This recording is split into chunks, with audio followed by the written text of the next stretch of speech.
Hi friends, అందరూ ఎలా ఉన్నారు? మీరంతా బాగుండాలనే కోరుకుంటున్నాను. అయితే మేం ప్రతిరోజూ పెడుతున్న వీడియోలను వీక్షిస్తూ మీ కామెంట్ల ద్వారా మమ్మల్ని ఆదరిస్తున్నందుకు మీ అందరికీ కూడా హృదయపూర్వక నమస్కారాలు.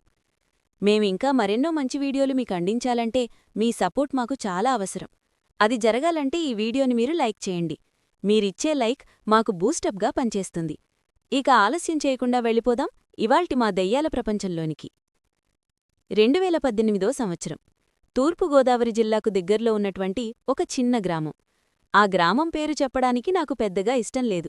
ఎందుకంటే ఒకవేళ ఈ విషయం కనుక బయటకు వస్తే మళ్లీ లేనిపోని సమస్యలైతే ఉంటాయి.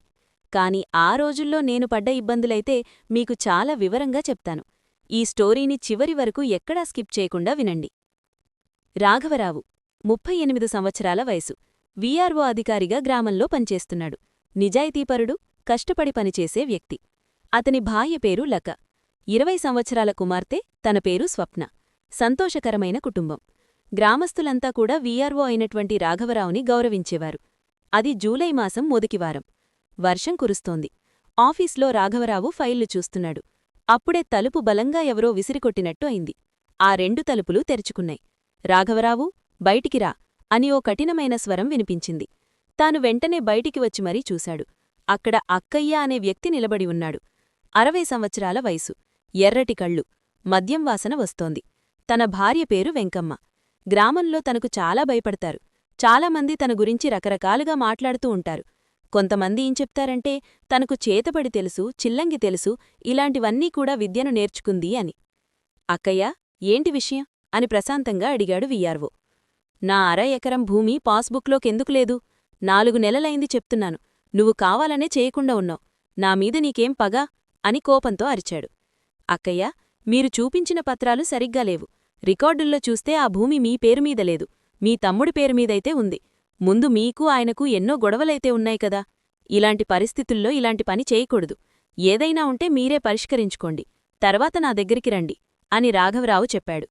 నువ్వు నాపైన కుట్ర చేస్తున్నావా? డబ్బులు కావాలా నీకు అని వెంటనే అక్కయ్య వీఆర్ఓ రాఘవరావు యొక్క చొక్కా పట్టుకున్నాడు. చైతీ అని రాఘవరావు హెచ్చరించాడు. ఇక అప్పటికే విపరీతమైనటువంటి కోపంతో రగిలిపోతున్నటువంటి అక్కయ్య ఏమీ ఆలోచించలేదు. మద్యం మత్తులోనూ అలాగే తనకున్నటువంటి పైశాచికత్వంతో రాఘవరావు చెంపపైన బలంగా కొట్టాడు. అతను అలా కొట్టేసరికి కార్యాలయం అంతా కూడా చూశారు. రాఘవరావు కోపంతో అక్కయ్యను వెనక్కి నెట్టాడు. ఆ దెబ్బతో వాడు నేలమీద పడ్డాడు. ఇక అప్పటికే ఆ ప్రాంతంలో ఉన్నవారు అలాగే గ్రామస్తులంతా కూడా అక్కడికి పరిగెత్తుకుంటూ వచ్చారు. వారిద్దర్నీ కూడా గొడవ నుండి వేరుచేశారు. రాఘవరావు, వదిలే, ఇతను మందు తాగి ఉన్నాడు, అనవసరంగా గొడవ పెద్దదవుతుంది అని పంచాయతీ అధ్యక్షుడు అంటే ఆనాటి సర్పంచైతే చెప్పాడు. కాని రాఘవరావు మాత్రం వదల్లేదు. తాను నిర్ణయించుకున్నాడు. వెంటనే పోలీస్ స్టేషన్కు వెళ్లి ఆ అక్కయ్యపైన ఫిర్యాదు చేశాడు. దాడి, అధికారిని అవమానించడం, విధుల్లో అడ్డుపడడం అన్ని అంశాలమీద కంప్లైంట్ ఇచ్చారు. ఇక ఆ రోజు సాయంత్రం గ్రామమంతా కూడా ఈ విషయం గురించే మాట్లాడుకుంది. అక్కయ్య ఇంటికి వెళ్లాడు. తన భార్య వెంకమ్మ తలుపు దగ్గరే నిలబడి ఉంది. తాను మాత్రం కొంచెం నవ్వుతున్నట్టుగా ఉంది. చూస్తుంటే ఆ అబ్బాయి నిజంగానే చాలా మొండివాడ్లా ఉన్నాడు కదా అని నెమ్మదిగా చెప్పింది. అవును, వాడు నన్ను చాలా అవమానించాడు. పోలీసులకు కూడా కంప్లైంట్ చేశాడు. ఇప్పుడే స్టేషన్ నుండి వస్తున్నారు అని కోపంతో చెప్పాడు. వెంకమ్మ కళ్ళు చీకటిగా మారాయి. నెమ్మదిగా గదిలోపలికి లెళ్ళింది. వెనుక గది యొక్క తలుపైతే మూసుకుంది. అప్పుడే ఆ గది నుండి వింతైన వాసన వస్తోంది. ఇక మరొకవైపు అప్పుడే ఇంటికి చేరుకున్నాడు వీఆర్ఓ రాఘవరావు. అతని భార్యలతో తలుపు తీసింది. ఏమైందయ్యా, ఎందుకలా ఉన్నారు అని కంగారుగా అడిగింది. రాఘవరావు జరిగిన విషయమంతా చెప్పాడు. తాను భయపడింది. అక్కయ్య భార్య వెంకమ్మ గురించి, తన గురించి చాలామంది చెప్పుకుంటారు. మంత్రాలు, చేతబడి, చిల్లంగి ఇలా అన్నీ కూడా. ఎందుకైనా మంచిది, వాళ్లతో మనకెందుకు, కొంచెం జాగ్రత్తగా ఉండాలి అని నెమ్మదిగా అంది. అవన్నీ కూడా అనవసరమైన మూఢనమ్మకాలు. నాకలాంటి భయమేమీ లేదు. ఇలాంటి వాటిని అడ్డుపెట్టుకునే వాడు చెలరేగిపోతున్నాడు. ఈరోజు స్టేషన్లో వాడికి తొక్కతీశారు అని కొంచెం కోపంగా చెప్తున్నాడు. అయితే తానా తర్వాత ఏం మాట్లాడలేదు. నేరుగా లోపలికి వెళ్లాడు. భోంచేశాడు, నిద్రపోయాడు. కొద్దిసేపటి వరకు నిద్రపట్టినట్టుగానే అనిపించింది. కాని హఠాత్తుగా మళ్లీ అవే విషయాలు గుర్తొచ్చాయి. బాగా డిస్టర్బ్గా అనిపించింది. అస్సలు నిద్ర అయితే పట్టలేదు. పోని పడుకుందామని ప్రయత్నించినా సరే అదో రకంగా అనిపిస్తోంది. ఉన్నట్టుండి తనకెలా అనిపించింది అంటే తనకు వింతైన కలలొస్తున్నాయి. చీకట్లో ఒక స్త్రీ నవ్వుతోంది. తన కళ్ళు ఎర్రగా ఉన్నాయి. తన చేతుల్లో ఏదో పట్టుకుని నలుముతున్నట్టుగా కనిపిస్తోంది. అర్ధరాత్రివేళకి రాఘవరావుకి విపరీతంగా చెమటలు పట్టేశాయి. లేచాడు. అలా లేచి చూసేసరికి పక్కనే ఉన్నటువంటి కిటికీ వద్ద ఎవరో నిల్చున్నట్టుగా అనిపించింది. అలా చూశాడు. అప్పుడే కనపడ్డట్టుగా కనపడ్డారుగాని మాయమైపోయినట్టు అయింది. ఓ రకమైనటువంటి వాసన. అదేంటో కూడా తెలియలేదు. తరువాతి రోజు ఉదయం అక్కయ్యకు పోలీసుల నుండి మళ్లీ నోటీసొచ్చింది. గ్రామ ప్రజలంతా కూడా రాఘవరావు పక్షాన నిలబడ్డారు. నిన్న వెళ్లి ఎమ్మెల్యే గారితో కూడా ఫోన్ చేయించారు. అయినా సరే విషయమైతే క్లియర్ అవ్వలేదు. ఇప్పుడు చూడు మళ్లీ నామీద పడ్డారు అని అక్కయ్యలో కొంచెం భయం మొదలైంది. కాని అప్పటికే అతనిపైన చాలా చెడ్డపేరుంది. రాఘవరావు సరిగ్గానే చేశాడు, ఇలాంటి వెధవలకి ఇలానే చెయ్యాలి అని గ్రామస్తులంతా చెప్పుకుంటున్నారు. కాని ఆ రోజు సాయంత్రం నుండి విషయాలు నెమ్మదిగా మారుతున్నాయి. అలా కొద్ది రోజులైతే గడిచింది. ఇక అప్పటికే అక్కయ్య మాత్రం పోలీస్ స్టేషన్ చుట్టూ తిరుగుతూనే ఉన్నాడు. చేసిన ఒక్కగానొక్క తప్పుడు పనికి అన్ని రోజుల్నుండి వారైతే తిప్పుతూనే ఉన్నారు. అతనికి స్థానిక ఎమ్మెల్యే యొక్క సపోర్టున్నప్పటికీ కూడా చేసింది పెద్ద తప్పు కావడంతో ప్రతిరోజూ తిరగాల్సి వస్తోంది. విపరీతంగా కడుపులో కక్ష పెట్టుకున్నాడు. అలా ఒక 10 రోజులైతే గడిచింది. ఇక ఆ రోజు నుండి కూడా రాఘవరావు ఇంట్లో విచిత్రమైన సంఘటనలు జరగటం మొదలైంది. ఆ రోజు ఉదయం తన భార్య లత వంటగదిలో టిఫిన్ చేస్తోంది. అకస్మాత్తుగా తనకి ఒక్కసారిగా విపరీతమైన నొప్పి. పొత్తికడుపులో ఏదో మెదులుతున్నట్టుగా అనిపించింది. గట్టిగా అరిచింది. ఏమైందమ్మా అని కూచురు స్వప్న పరిగెత్తుకుంటూ వచ్చింది. నాకు తెలీదు, పొత్తికడుపులో చాలా నొప్పిగా ఉంది అని వెలవెలలారితూ నేలమీద పడిపోయింది. రాఘవరావు కూడా గమనించాడు. వెంటనే స్థానికంగా ఉన్నటువంటి హాస్పిటల్కు తీసుకువెళ్లాడు. డాక్టర్లైతే అంతా చూశారు. సమస్య అయితే ఏమీ కనపడలేదు. వారికి తెలిసినటువంటి కొన్ని అంచనాల ప్రకారం మందులు రాసిస్తున్నారు. కొద్ది రోజుల్లో బాగానే ఉంటుంది అని డాక్టర్గారు చెప్పారు. వెంటనే మెడిసిన్ తీసుకుని ఇంటికి వచ్చారు. కాని తనకైతే అస్సలు నయం కాలేదు. రోజురోజుకూ ఆరోగ్యం బాగా క్షీణిస్తోంది. భోజనం తినడం కూడా మానేసింది. మనిషంతా కూడా ఒక రకంగా మారిపోయింది. 3 రోజుల వ్యవధిలోనే స్వప్నక్కూడా ఉన్నట్టుండి సమస్యలు మొదలయ్యాయి. ఆమెకు రాత్రిపూట వింతైనటువంటి కలలు వస్తూ ఉన్నాయి. నాన్నా, ఒక ముసలావిడ నా గదిలో ఉంది, నన్ను చూసి భయపెడుతోంది, నవ్వుతోంది అని స్వప్న భయంతో అరిచేది, ఏడ్చేది. తనకు ఎప్పుడు ఆ కల వచ్చినా సరే వెంటనే పరిగెత్తుకుంటూ వాళ్ల నాన్నను నిద్రలేపేది. అర్ధరాత్రి అపరాత్రి అని లేదు, ఎప్పటికప్పుడు అలానే జరుగుతూ ఉండేది. ఇలా మరొకసారి జరిగితే రాఘవరావు వెంటనే తన గదిలోకైతే వెళ్లాడు. కాని అక్కడికి వెళ్లి చూస్తే ఏమీ అనిపించలేదు. అంతా మామూలుగానే ఉంది. ఏదో సమస్య ఉంది అని అర్థమవుతోంది. ఆ రోజు ఆ విధంగా గడిచింది. తరువాటి రోజు ఉదయం మరొక విచిత్రమైన సంఘటన జరిగింది. స్నానం చేయడానికి వెళ్లినటువంటి రాఘవరావు భార్య లత బాత్రూం లోపలికి వెళ్లి అకస్మాత్తుగా భయంకరంగా అరిచింది. ఇక రాఘవరావు పరిగెత్తుకుంటూ వెళ్లాడు. వెళ్లి చూస్తే తన భార్య ఒక మూలన కూర్చుంది. తన వేలితో అద్దం వైపుగా చూపిస్తోంది. అద్దంలో ఎవరో ఉన్నారు, నవ్వుతోంది, చేతిలో ఏదో పట్టుకుని నలుముతున్నట్టుగా ఉంది అని భయంకరంగా కేకలు వేస్తోంది. రాఘవరావు అలానే అద్దం వైపుగా చూశాడు. అక్కడ తనకి ఏమీ కనపడ్లేదు. ఉన్నట్టుండి ఒక్కసారిగా చుట్టూ ఉన్నటువంటి గాలి మారినట్టు అయింది. ఓ వింతైన వాసన తన ముక్కును ఎంతో ఘాటుగా తాకింది. ఎలా అంటే ఎండిన మిరపకాయలు, అలాగే ఏదో కాలిన వాసన. తనకేం తెలియటం లేదు. ఏదో తప్పు జరుగుతుందన్న విషయాన్ని గమనిస్తున్నాడు. ఇక ఆ రోజు సాయంత్రం రాఘవరావుకి తనకి చాలా ఇబ్బందిగా అనిపించింది. ఇంట్లో ఉంటున్నాడుగాని మనసంతా అదో రకంగా అయిపోతోంది. అతని గుండె కూడా వేగంగా కొట్టుకోసాగింది. ఇది మామూలు పనైతే కాదు, ఇంకా ఎవరో ఏదో నిజంగానే చేస్తున్నట్టుగా ఉన్నారు అని అనుకున్నాడు. మరొక 2 రోజుల్లో ఇంటి వాతావరణం పూర్తిగా మారిపోయింది. తన కూతురు స్వప్న మరియు తన భార్య లత ఇద్దరూ కూడా కోపడటం మొదలుపెట్టారు. ఎలా అంటే ఏ కారణం లేకుండానే ఇంట్లో ఎప్పుడూ కూడా గొడవలాడుకుంటూ ఉండేవారు. ఒకరినొకరు విపరీతంగా దూషించుకుంటున్నారు. ఇంతకు ముందు ఎప్పుడూ కూడా అలా అయితే జరగలేదు. వారు చాలా బాగా ఉండేవారు. నువ్వు ఎప్పుడూ కూడా నా మాట వినవు, నాకెప్పుడూ అభ్యంతరమే చెప్తావు అని రాఘవరావు భార్య వాళ్ల కూతురుపైన అరిచింది. నువ్వు కూడా అలాగే నాన్నతో కూడా ఎప్పుడు గొడవపడుతూనే ఉంటావు అని స్వప్న నోటికొచ్చినట్టుగా మాట్లాడుతుంది. రాఘవరావు వారిద్దర్నీ కంట్రోల్ చేయటానికి ప్రయత్నించాడు. అకస్మాత్తుగా లత అతని వైపుగా తిరిగింది. కళ్లల్లో విచిత్రమైన ద్వేషం కనపడింది. ఇదంతా కూడా నీ తప్పే, నువ్వు అందరితోనూ లేనిపోని గొడవలైతే పడుతూ ఉంటావు, అందుకే ఇలాంటివన్నీ కూడా జరుగుతున్నాయి అని ఏదేదో వాగిస్తోంది. తాను ఏం మాట్లాడుతుందో తనకి కూడా అర్థం కాలేదు. ఇంకా అలానే తిడుతూ ఉంటే నా పని నేను చేశాను, దాంతో నీకేంటి నొప్పి అన్నాడు. ఆ తర్వాత కొద్దిసేపటి వరకు వారు గొడవ ఆడుకుని మళ్ళీ ఎవరిమానాన వారు ఉన్నారు. ఇక ఆ రాత్రి కూడా ఆ విధంగా గడిచిపోయింది. సుమారుగా ఒక 15 రోజులైతే అయ్యింది. ఆ తర్వాత మరింత భయంకరమైన ఇంకో సంఘటన జరిగింది. అర్ధరాత్రి వేళ రాఘవరావు నిద్రపోతున్నాడు. అకస్మాత్తుగా అతని మంచం పక్కనే ఒక శబ్దాన్ని విన్నాడు. ఎవరో గుసగుసలాడుతున్నట్టు. వెంటనే కళ్ళు తెరిచాడు. అలా చూసేసరికి తన భార్య మంచం మీద కూర్చుంది. కాని ఆమె వెనక్కి అతనివైపుగా ఉంది. తల విచిత్రంగా కదులుతోంది. ఎడమవైపు కుడివైపు ఓ రకంగా ఏదో పట్టినదానిలా ఊగుతోంది. ఏమైంది నీకు? అని నెమ్మదిగా పిలిచాడు. తన తల నెమ్మదిగానే తిరిగింది. రాఘవరావు గుండె ఒక్కసారిగా ఆగిపోయినట్టయింది.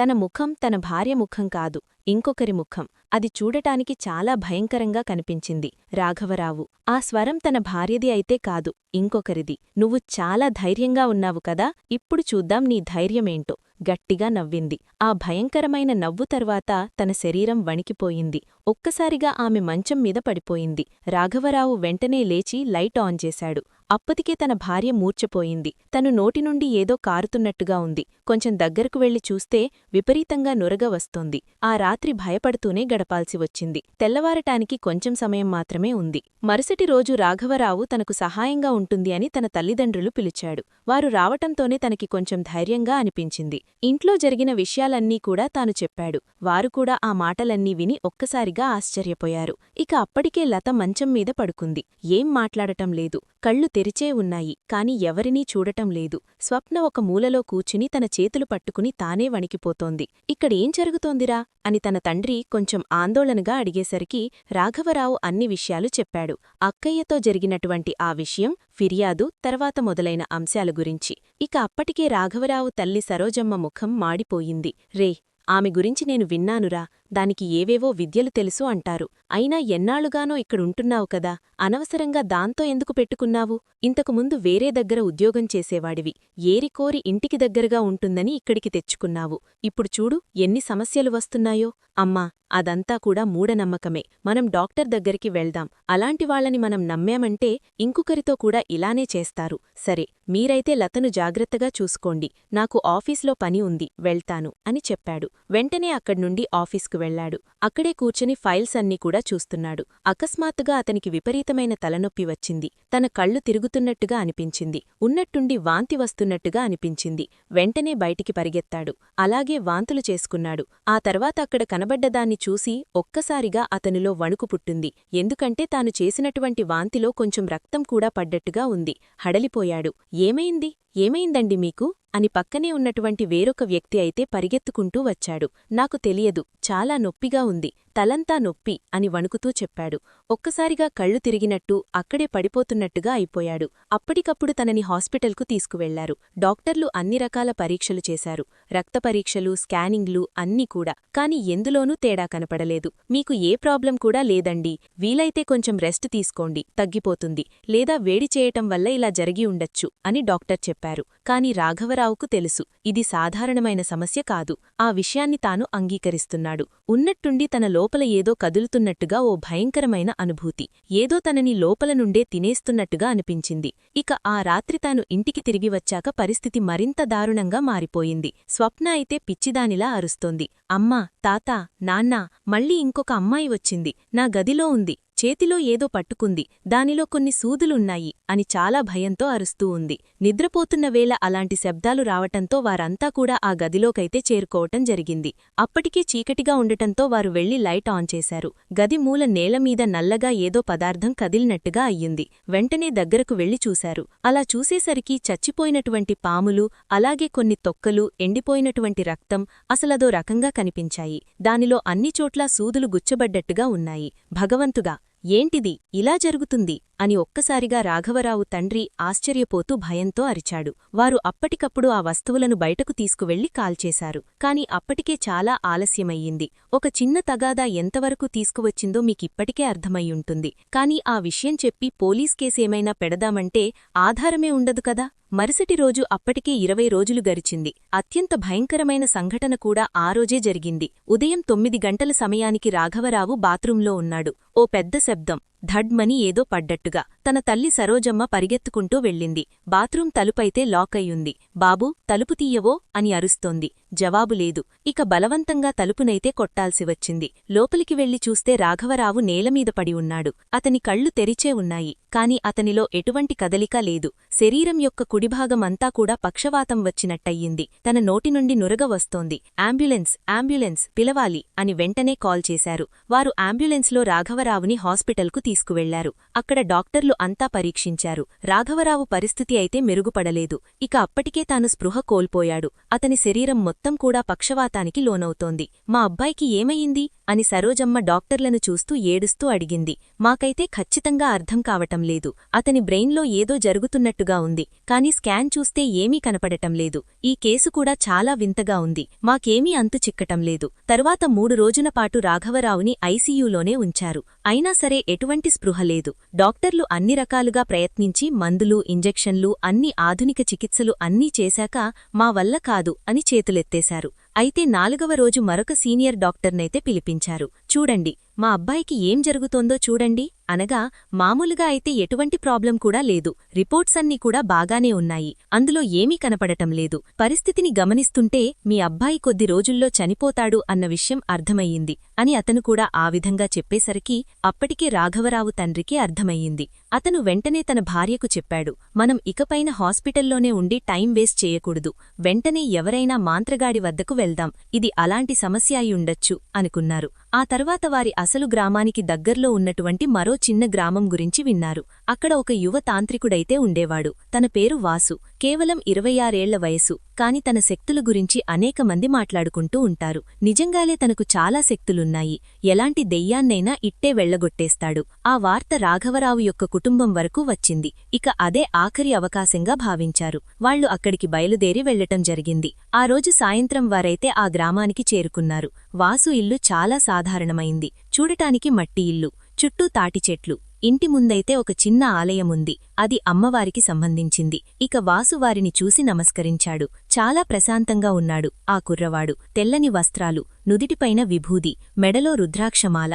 చూడటానికి చాలా మంచి వ్యక్తిగా కనిపిస్తున్నాడు. రండి అని నెమ్మదిగా చెప్పాడు. మీకోసమే ఎదురుచూస్తున్నాను అన్నాడు. మీరు ఎదురుచూస్తున్నారా? మేము మీకు చెప్పలేదు కదా అని అడిగాడు అతను. నాకు తెలుసు. నిన్న రాత్రే నాకు దర్శనం వచ్చింది. ఓ కుటుంబం నల్లమాయ బారిన పడింది. వారు నా సహాయం కోసం నా దగ్గరకు వస్తున్నారు. ఆ విషయం అమ్మే చెప్పింది. వెంటనే లోపలికి వెళ్లారు. వాసుదేవు వారిని కూర్చోపెట్టి ప్రశ్నలు అడగకుండా నేరుగా మాట్లాడుతున్నాడు. నీ కొడుకు పేరు రాఘవరావు, వీఆర్ఓ అధికారి కదా, 38 ఏళ్ల వయసు. తన భార్య పేరు లత, కూతురు పేరు స్వప్న. ఒక్క నెల క్రితం ఊరిలో ఉన్నటువంటి ఓ వ్యక్తితో కొట్లాడాడు.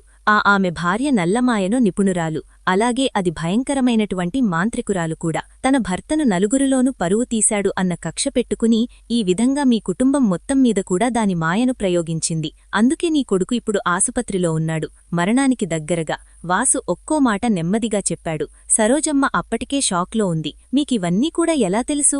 నేను చూడగలుగుతాను, సూక్ష్మలోకాన్ని కూడా. నీ కొడుకు చుట్టూ నల్లని శక్తి దాపరించి ఉంది. అది చాలా శక్తివంతమైనటువంటి ఓ భయంకర క్షుద్రాన్ని ఉపయోగించింది. మీ కొడుకు శరీరంలో శత్రుశక్తుల్ని పంపింది అని వాసు చెప్పారు. మా కొడుకును కాపాడండి అని వేడుకున్నారు. ఆ అబ్బాయి కొన్ని క్షణాలు నిశ్శబ్దంగా ఉండి కళ్ళు మూసుకుని మంత్రాలు చదవటం మొదలుపెట్టాడు. గది వాతావరణం మారింది. అకస్మాత్తుగా తాను కళ్ళు తెరిచి చాలా శక్తివంతమైన మాయ మీ కొడుకు ప్రాణాన్ని బలి తీసుకోవటానికి చూస్తోంది. కాని ఆలస్యం కాలేదు. మనం ఈ రాత్రికే పని చెయ్యాలి, లేదంటే నీ కొడుకు ఇంకొక్క 2-3 రోజుల్లో మరణిస్తాడు. ఏం చెయ్యాలి? మేమేదైనా చేస్తాము, చెప్పండి అని ఆ తల్లి ఏడుస్తూ ఉంది. అతను లేచాడు. మీరు తిరిగి హాస్పిటల్కు వెళ్లి మీ కొడుకును ఇంటికి తీసుకురండి. నేను అవసరమైన సామగ్రిని సిద్ధం చేస్తాను. మనం అర్ధరాత్రి అక్కడికి వెళ్లాలి. నల్లమాయ యొక్క మూలాన్ని నాశనం చెయ్యాలి. వెంటనే వారంతా కూడా హాస్పిటల్కు వెళ్లారు. డాక్టర్లు రాఘవరావుని ఇంటికి తీసుకువెళ్లటానికి అనుమతించటం లేదు. కొంచెం చూద్దాం అంటున్నారు. కాని అధికారులతో మాట్లాడి బాధ్యత మొత్తాన్ని తీసుకుని ఒక పేపర్ పైన సైన్ పెట్టి రాఘవరావుని డిశ్చార్జ్ చేసుకున్నాడు. సాయంత్రం 7 గంటలకు వారు రాఘవరావుని వారి ఇంటికి తీసుకువచ్చారు. అతనిలో ఎటువంటి స్పృహ లేదు. వాసు వెంటనే రాఘవరావును చూశాడు. పరిస్థితి చాలా తీవ్రంగా ఉంది. తన ఆత్మ ఇలానే ఉంటే శరీరాన్ని వీడి వెళ్ళిపోతుంది. వెంటనే ఏదైనా చెయ్యాలి అన్నారు అని కొంచెం కఠినంగా మాట్లాడుతున్నారు. వెంటనే అప్పటికప్పుడు రాఘవరావు చుట్టూ ఓ రక్షణ వలయాన్ని గీశాడు. విభూది, పసుపు, కుంకుమను ఉపయోగించాడు. తరువాత ఏవో మంత్రాలు చదవటం మొదలుపెట్టాడు. ఓ గంట తర్వాత వాసు ఆపాడు. ఇప్పుడు తనకేం కాదు, ఇది తాత్కాలికంగా మాత్రమే. మనం దాని మూలాన్ని నాశనం చెయ్యాలి. ఇప్పుడే వెళ్ళాలి. నాతో ఎవరు వస్తారు అని అడిగాడతను. రాఘవయ్య తండ్రి అయితే ముందుకు అర్ధరాత్రి వాసు మరియు రాఘవరావు తండ్రి ఆ అక్కయ్య ఇంటివైపుగా నడుస్తున్నారు. ఆ ఇల్లు అయితే ఊరి అంచున ఉంది. చుట్టూ పెద్ద పెద్ద చెట్లున్నాయి. భయపడకు, మనకేం కాదు, కొంచెం జాగ్రత్తగా ఉండాలి అంతే అని చెప్పాడు. వారు ఆ ఇంటికి వెళ్లారు. ఇల్లంతా చీకటిగా ఉంది. వాసు తన సంచి నుండి ఒక చిన్న దీపాన్ని తీసి వెలిగించాడు. దాని వెలుగు, ఆ వెలుగులోనే వారు ముందుకు వెళ్తూ ఉన్నారు. ఆ దీపానికున్న ప్రత్యేకత, అది శక్తులు చూపిస్తుంది. నల్లమాయ ఎక్కడుందో అదే చూపిస్తుంది అని చెప్పాడు. నెమ్మదిగా ఇంటి వెనుక భాగానికి వెళ్లేసరికి అక్కడే ఓ పాడుబడ్డ గది, అది కూడా మూసేసి ఉంది. వాసు దీపాన్ని తలుపు దగ్గర పట్టుకున్నాడు. అది అకస్మాత్తుగా ప్రకాశవంతంగా మారింది. లోపలే ఉన్నట్టుగా ఉంది. వెంటనే తలుపులు తెరువు అనగానే తాను ఆ తలుపుల్ని తెరవటం జరిగింది. ఆ గదిలో అడుగుపెట్టగానే ఓ దారుణమైన వాసన, విచిత్రమైంది, చాలా కంపరంగా ఉంది. వారు ఆ దీపం యొక్క వెలుగులో లోపలికి ప్రవేశించారు. నల్ల రాయితో చేయబడినటువంటి ఓ రకమైనటువంటి విగ్రహంలాంటిదుంది. దాని ముందు 3 బొమ్మలున్నాయి. అయితే ఆ 3 బొమ్మలు ఇంకేంటో కాదు, రాఘవరావు, లత, అలాగే వారి కూతురు స్వప్నలాగా ఉన్నాయి. వాటిలో సూదులు, గోళ్లు గుచ్చబడి ఉన్నాయి. బొమ్మల చుట్టూ వింతైన చిహ్నాలున్నాయి. భగవంతుగా అని వెంటనే ఆ పెద్దాయన భయపడుతూ ఉంటే, అకస్మాత్తుగా వారి వెనక నుండి ఒక స్వరం, ధైర్యం చేసి ఇక్కడివరకే వస్తారా? వారు వెనుతిరిగి చూశారు. అక్కడే వెంకమ్మ కనిపించింది. తన కళ్ళు ఎర్రగా ప్రకాశిస్తున్నాయి. చేతుల్లో పదునైన వస్తువు. మీరేం చేయలేరు. నేను ఎంత శక్తివంతురాలో మీకు తెలీదు అంతే. రాఘవరావు చనిపోతాడు. నీ కుటుంబం, నీ వంశమంతా నాశనమైపోతుంది అని గట్టిగా మాట్లాడుతోంది. ఆ కుర్రవాడు వాసు తనను చూశాడు. ప్రశాంతంగా ఉన్నాడు. మీరు చాలా తప్పు చేశారు. అమాయకుల మీద నల్ల ప్రయోగాలు చేస్తారా? ఇప్పుడు దానికి పరిణామాలు ఎదుర్కొంటారు. వెంటనే ఆమె వారి మీదకైతే దూసుకువచ్చింది. దాడి చెయ్యాలి అనుకుంది.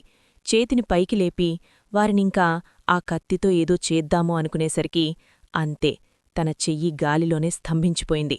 మీ మాయ నా దగ్గర కాదు అని వాసు చెప్పాడు. వెంటనే అటువైపుగా తిరిగి అతని సంచి నుండి పవిత్ర జలాన్ని, విభూతిని, కొన్ని రకాల వస్తువుల్ని తీశాడు.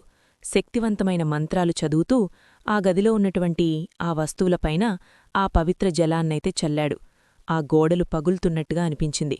వింతైన శబ్దాలొస్తున్నాయి. అరుపులు, కేకలు, పాములు బుసకొడుతున్నట్టు. వాసు వెంటనే 3 బొమ్మలు తీసుకున్నాడు.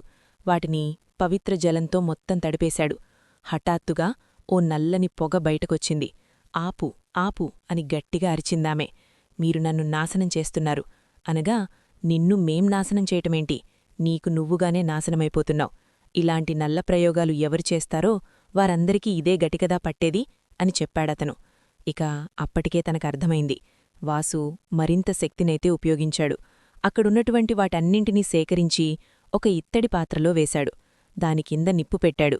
ఆ నిప్పు దానిమీద నుండి మండుతూ ఉంటే వెంకమ్మ నేలమీద పడిపోయింది. తన శరీరం వణికిపోతోంది. నన్ను ఇబ్బంది పెట్టద్దు, ప్రాణాలతో విడిచిపెట్టండి అని ప్రాధేయపడింది. ఎప్పుడైతే వెంకమ్మ నేలమీద పడిపోయిందో ఆ క్షణమే అంతవరకు ఇంట్లో విగతజీవిగా పడి ఉన్నటువంటి రాఘవరావుకి మెలకువచ్చినట్టుగా అయ్యింది. తన పక్కనే కూర్చున్నటువంటి తన తల్లి తనని గమనిస్తుంది. రాఘవరావు శరీరం వణికింది. తన భార్య మరియు స్వప్న కూడా ఆ విధంగానే వణికారు. ఏం జరుగుతుంది అని ఆమె కంగారు పడుతూ ఉంది. ఒక్కసారిగా వారందరి కళ్ళు తెరుచుకున్నాయి. యథావిధిగా, ముఖ్యంగా రాఘవరావు మామూలు మనిషిలా కనిపించాడు. అమ్మా అని ఎంతో బలహీనంగా అడిగాడు. నీకు బాగానే ఉంది బాబూ అని సరోజమ్మ వెంటనే ఏడ్చేసింది. తర్వాత లతా మరియు స్వప్న కూడా అక్కడికొచ్చారు. వారంతా ఇబ్బందిగా ఉన్నారు కాని వారి నుండి ఏదో పోయినట్టయింది. ఇక అక్కయ్య ఇంట్లో వాసు తన పనినైతే పూర్తిచేశాడు. ఆ నల్లమాయ సామాగ్రి మొత్తాన్ని నాశనం చేశాడు. అప్పటికే వెంకమ్మ నేలమీద పడిపోయింది. శ్వాస బలహీనంగా ఉంది. మీకింకా బ్రతకటానికి ఒకే ఒక్క అవకాశాన్నిస్తున్నాను. కాని మీరైతే పశ్చాత్తాపడాలి, మీ పాపాలను అంగీకరించాలి అని చెప్పాడు ఆ వాసు. వెంకమ్మ తల ఊపింది. ఎంతోమందిని ఇబ్బంది పెట్టాను, ఎన్నో ప్రాణాలు తీశాను అని అంటుంది. ప్రతి ఒక్కరూ పాపాలు చేస్తారు. కాని మీలాంటి ఘోరమైన పాపాలకు ఎవరూ ఒడిగట్టరు. మీ కర్మను మీరే అనుభవిస్తారు అలా చెప్పి వెంటనే అతనైతే అక్కడ్నుండి రాఘవరావు దగ్గరికి రావటం జరిగింది. ఇంటికి వచ్చేసరికి వారంతా కూడా సంతోషంగా ఉన్నట్టు కనిపించారు. వాళ్లను చూడగానే రాఘవరావు తండ్రికి తన మనసంతా ఆనందంతో ఉప్పొంగిపోయింది. అసలు వయసులో చిన్నవారు, కాని మీకు ఎలా కృతజ్ఞతలు చెప్పాలో కూడా మాకర్థం కావటం లేదు అని చాలా బాధపడుతున్నారు. తన కళ్లలోంచి నీళ్లు కూడా వస్తున్నాయి. మీకేం కావాలో చెప్పండి, మీరు ఏమడిగినా సరే తప్పకుండా ఇస్తాము అని వారు ప్రాధేయపడుతూ అడిగేసరికి నాకేమొద్దు అని ఆ వ్యక్తైతే నిరాకరించాడు. వారు ఎంతటి ప్రమాదం నుండి బయటపడ్డారో వారికైతే అర్థమైంది. జరిగిన విషయాలన్నింటినీ కూడా దృష్టిలో పెట్టుకుని లత పరుగు పరుగున ఇంట్లోకి వెళ్ళింది. బీరువాలో ఉన్నటువంటి లాకర్లో గల ఒక ఉంగరాన్ని బయటకు తీసుకువచ్చింది. అది ఒక బంగారుంగరం. ఆ రోజుల్లో అది 6.5 గ్రాముల బరువుండేది. ఆ ఉంగరాన్ని తీసుకువచ్చి నేరుగా వాళ్ల మావగారితో ఆ పిల్లవాడి చేతికి తొడిగించారు. ఇది మా సంతోషంతో ఇస్తున్నాం, దయచేసి కాదనద్దు అని చెప్పి అంతా కూడా అతని కాళ్లపైన పడ్డారు. వారందర్నీ కూడా అతను స్వచ్ఛమైనటువంటి మనసుతో ఆశీర్వదించి ఆ రాత్రి అక్కడే ఉండి మరుసట్రోజు ఉదయం ఆ ఇంట్లోనే భోంచేసి తర్వాత అక్కడ్నుండి తన స్వంత గ్రామానికి తాను వెళ్ళిపోవటం జరిగింది. ఇదండి నా జీవితంలో జరిగినటువంటి ఒక భయంకరమైన సంఘటన అంటూ రాఘవరావు అనే వీఆర్ఓ గారు మనతో ఈ సంఘటనను షేర్ చేసుకోవటం జరిగింది. కొన్ని అనివార్య కారణాల వల్ల, మరికొన్ని సమస్యల కారణంగా వారి యొక్క ఊరి పేరు కానీ వ్యక్తుల యొక్క పేర్లను కానీ వివరంగా చెప్పలేదు. తన పేరు కూడా ఈ కథలో మార్చి చెప్పడం జరిగింది. ఎందుకంటే తాను ఇప్పటికీ ఆ గ్రామంలోనే ఉంటున్నారు. ఫ్రెండ్స్, విన్నారు కదా ఈ స్టోరీపై మీ యొక్క అభిప్రాయాన్ని క్రింద కమెంట్స్ రూపంలో రాయండి. అలాగే ఈ వీడియో గనుక మీకు నచ్చినట్లయితే లైక్ చేయండి, షేర్ చేయండి. ఇలాంటి మరెన్నో రియల్ హారర్ స్టోరీస్ కోసం ఇప్పుడే మన ఛానల్ని సబ్స్క్రైబ్ చేసుకోండి. మీ జీవితంలో జరిగిన భయంకరమైన అనుభవాల్ని మాతో పాటు షేర్ చేసుకోవాలి అనుకుంటున్నారా? అయితే స్క్రీన్పై కనిపిస్తున్న మన ఫోన్ నంబర్కి కాల్ లేదా వాట్సాప్ చేయండి. సర్వేజన సుఖినో భవంతు.